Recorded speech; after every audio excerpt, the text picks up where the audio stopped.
இது வந்து எப்படி நடந்ததுன்னே தெரியல. நார்மலா சாதத்துக்கு எப்படி எப்போதுமே விசில் வர மாரி தான் வந்தது. அதனால தான் நான் ரூம்ல பாப்பாவ தூங்க வச்சுட்ருந்தேன். போய் பார்த்தோன்னே தான் தெரியுது அது கவுந்திருக்கு அப்படின்ட்டு. நல்ல வேளை நானும் பாப்பாவும் பக்கத்துல இல்ல. எப்போதுமே நான் குக்கர் வச்சேன்னா நானும் பாப்பாவும் பக்கத்துல இருக்கவே மாட்டோம். தள்ளி தான் நிப்பேன். ஏன்னா இந்த மாரி எங்க அம்மா வீட்ல ஆல்ரெடி நடந்திருக்கிறதுனால, நான் எப்போதுமே குக்கர வச்சா பக்கத்துலயே இருக்க மாட்டேன். அதுவும் பாப்பாவ சுத்தம் விடவே மாட்டேன். குக்கர் அடுப்புல வச்சுட்டேன் அப்படின்னாலே பாப்பாவ அந்த பக்கட்டே விட மாட்டேன். குக்கர்ல இருந்த டயர் வந்து கிழிஞ்சிருந்தது. இது போடுறப்ப நல்லா தான் இருந்தது. இது எப்படி கிழிஞ்சது? இதில என்ன நடந்ததுன்னு தெரில. ஆனா எந்த சவுண்டுமே வரல.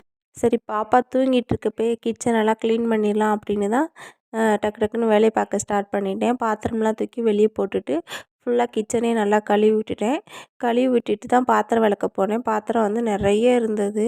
அதெல்லாம் ஒரு வழியா வெளக்கி முடித்தேன். பாப்பா எந்திரிச்சிட்டாங்க. பாப்பா எந்திரிச்சோனே ரசம் சாதம் தான் ஊட்டுனேன். கீழ வந்து ஹவுஸ் ஓனர் அம்மா ரசம் சாதம் குடுத்தாங்க, பாப்பாவுக்கு ஊட்ட சொல்லி.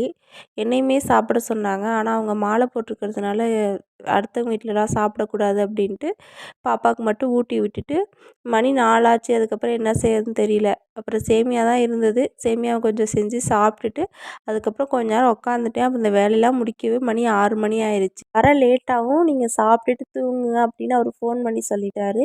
அதுக்கப்புறம் பாப்பாவுக்குமே தோசை ஊத்தி விட்டுட்டு தூங்க வச்சுட்டேன். நானுமே தோசை ஊத்தி சாப்பிட்டுட்டு தூங்கிட்டேன். அவங்க